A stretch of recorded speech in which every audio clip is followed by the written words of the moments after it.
What is going on, child? It is your most favorite Diabeto YouTuber in the whole entire world, back with another video. Now today I do have another reaction video for y'all, but of course this one is a little bit different. Now this one's only a little bit different because, well, I'm gonna be honest with y'all, I seen this one pop up and I became a fan of this person's music and his personality a little bit more recently, so I figured let's check it out. But more specifically, we are gonna check out the story of Lefty GunPlay. Now this is by Hoodward Stories, so I don't know how true any of this is, so yeah, if it's wrong, my bad. But yeah, let's just check it out and see what it's truly all about and what his alleged story is all about. But before we do get any further, have to ask y'all to please subscribe to the channel, and if you do enjoy the video, smash the like button because it helps the channel out a lot. And with that said and on the open, let's figure out what his origin story truly is, because like I said, I'm a fan of the man, so let's figure this John out.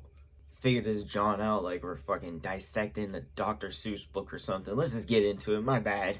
Alright, y'all, no more hesitations, let's get into the video now. Welcome to Hood War Stories. In this episode, I'll be discussing the life of Lefty GunPlay.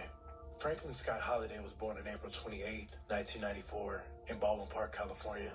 Baldwin Park, located about 15 miles east of downtown Los Angeles, was one of the many suburbs in the San Gabriel Valley that boomed after World War II. As a safe haven for young families lured by tidy starter homes, a demographic shift swept the southern part of the valley beginning in the 1970s, as Latinos rapidly became the majority in Baldwin Park as well as neighboring cities, including El Monte and La Puente. The city has struggled with gang problems since the 1970s. Born to a Guatemalan mother who's originally from Guatemala City, and a white father who's originally from Mississippi, when Lefty was 2 years old, his father left the family and moved to Florida. He would go on to be a well-off stockbroker. From then on, Lefty was primarily raised by his mother and grandmother, with no male figure around. He grew up below the poverty line and lived in a mobile home park. As a kid, Lefty was embarrassed to bring friends to sleep over because of how small the house was. As a boy, he was energetic and outspoken. His love for performing and being the center of attention started early. This is gonna sound dumb, but my dad, he ain't shit. Motherfucker ain't even been in my life, whatever.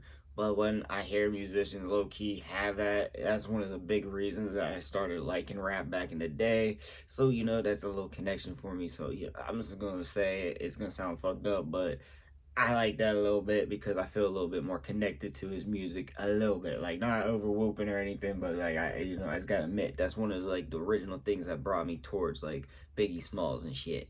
But side note. Because of how small the house was. As a boy, he was energetic and outspoken. His love for performing and being the center of attention started early. In elementary school, he won a talent show by rapping a 50 Cent and Kanye song.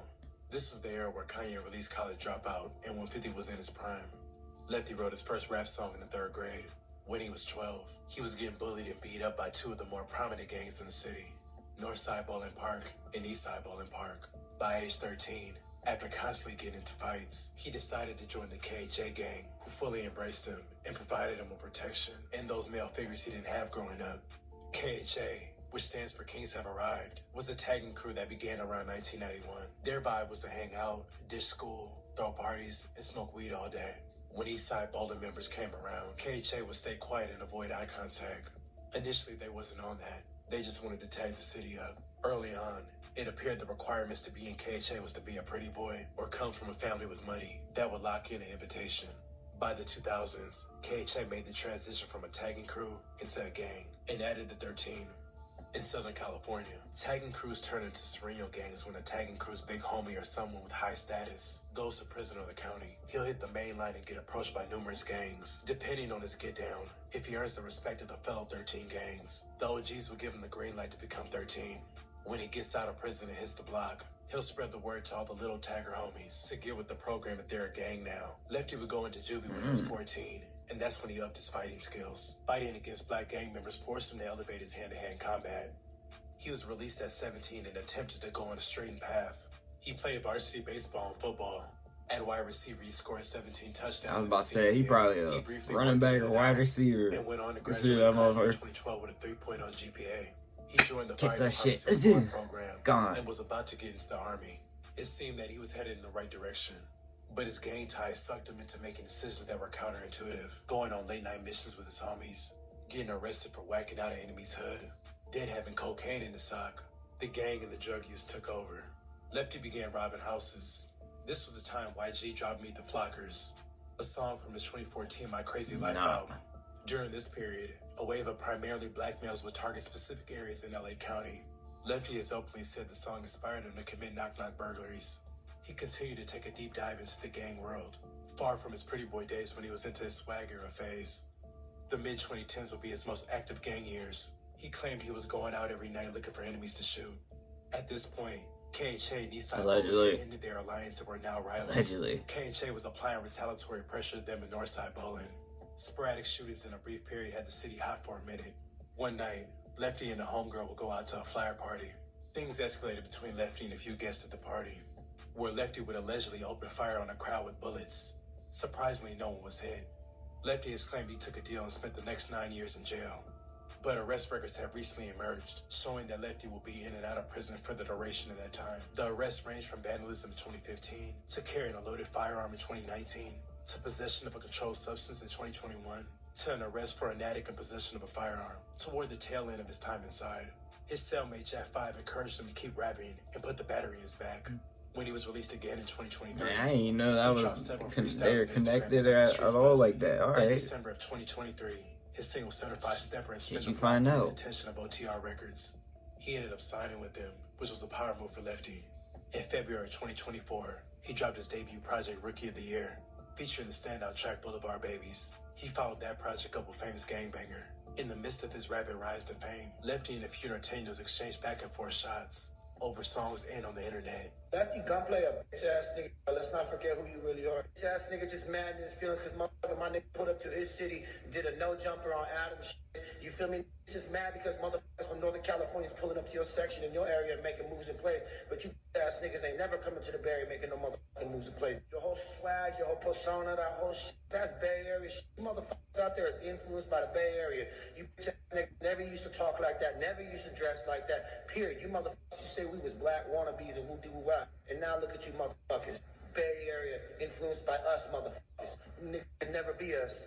Motherfuckers run around with bald heads, dirty ass t-shirts and dirty ass Cortez. The fuck out of here. Things came to a head when Norteño rapper Bands dropped his Lefty diss track, titled The Frank Story.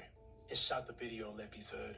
In the video, he could be seen at their liquor store and exact hangouts, outside his mother's house, even spraying NX4 on the wall with the whacked S. In June of 2024, Lefty made headlines when he said he wouldn't allow his daughter to date a black guy. Me, myself, personally, I'm not going to come home or I'm not going to let my daughter come home with a black dude. I'm going to be like, what the fuck? You know what I'm saying? And that's just the way it is out here for my people. The statement itself caused backlash and threw off some of his black audience. A short time later, in a follow-up interview, Lefty clarified his statement. Misconcepted. I just want to break barriers and show people what is the truth in a lot of LA homes and what that really goes down. And if I'm lying, I'm dying, and I keep it real and I stand on what I say. And that's what's really going on in LA homes. I don't got no problem with blacks. I love blacks.